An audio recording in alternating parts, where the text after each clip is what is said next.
about middle school, specifically 7th grade. I just wanted to kind of start over again, forget about all of the nerdy, seemingly horrible at the time things I was into so people would like me more. But the problem was that I think that a lot of my nerdiness stemmed from the way I looked, which I was definitely just going to take with me anywhere I went. For example, I don't know if any of you guys have seen a nearly 6 foot tall 12-year-old girl before, but it's kind of scary. It's like something Godzilla would fight. And I also, just all the other normal things that you all had, like the braces, whatever. Also, I was the student ambassador of my 7th grade class, which meant that of all 400 kids in my grade, or up there about, I was the one that liked learning and clubs the most. So here I am, and in this way I was introduced to this new kid. Let's call him Frank. And Frank was a total babe.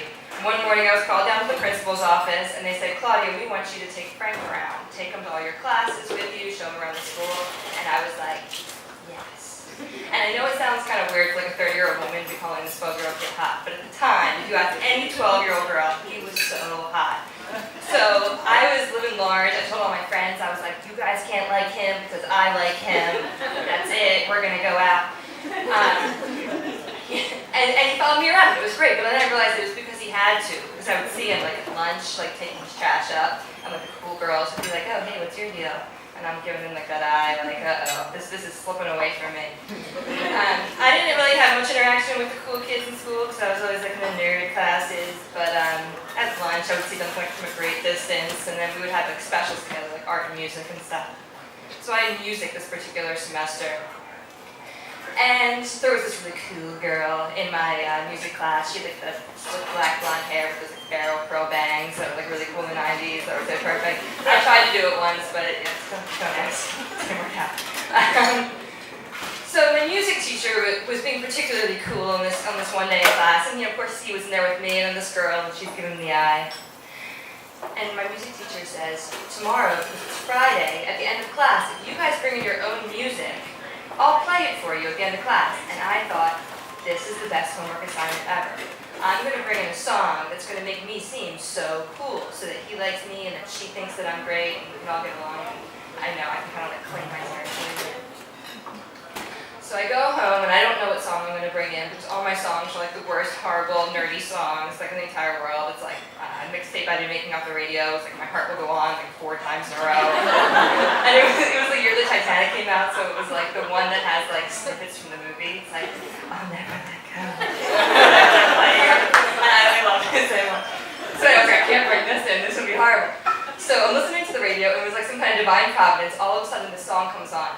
And I never heard the song on the radio before, but I recognized it because I had been in a 7th grade middle school dance at the Catholic school down the street earlier that month.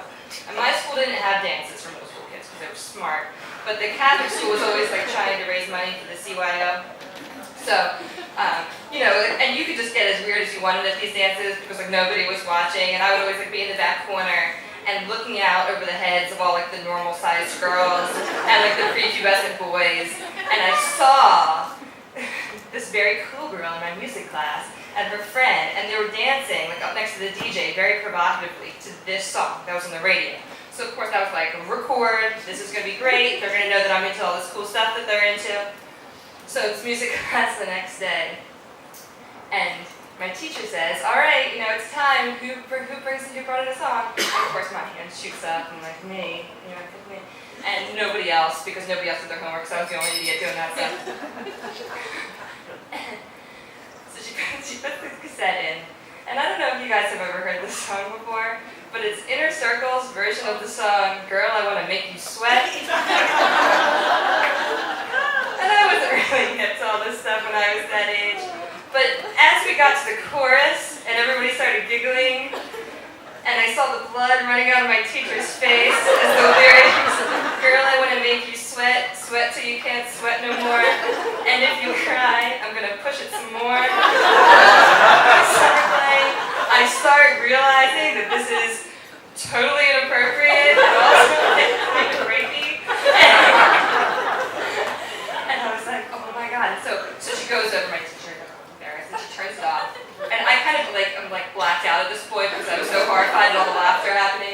And I'm assuming she asked if anyone else had a tape or something to save me. Of course they didn't. So it seemed like forever. We just kind of sat there in silence for like the next couple of minutes where like my world ended. She gave me my tape back at the end of class. I didn't look her in the eye. And as I was walking out to my bus quickly, Frank left behind with a cool girl, me just wanting to be by myself, I kind of realized that I don't really want to be the new kid. I kind of just want to listen to how my heart will go on. And I'm okay with that.